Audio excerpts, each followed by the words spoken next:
প্রিয় ভাই বোনেরা, এই দেশের জনসংখ্যা প্রায় 20 কোটি।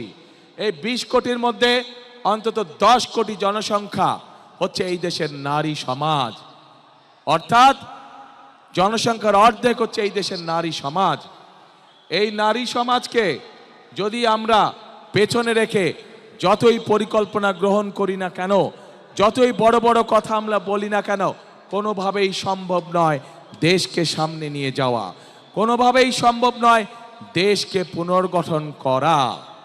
প্রিয় ভাই বোনেরা, সেজন্যই দেশনেত্রী খালেদা জিয়া যখন দেশ পরিচালনার দায়িত্বে ছিলেন, উনি মেয়েদের শিক্ষা ব্যবস্থা ক্লাস স্কুল থেকে শুরু করে ইন্টারমিডিয়েট পর্যন্ত বিনামূল্যে শিক্ষার ব্যবস্থা করেছিলেন, যাতে করে এই বিশাল জনশক্তি, যাতে করে এই বিশাল জনগোষ্ঠী অর্থাৎ নারী সমাজ শিক্ষার আলোয় আলোকিত হয় এবং তারা যাতে নিজেদের পায়ে দাঁড়াতে পারে।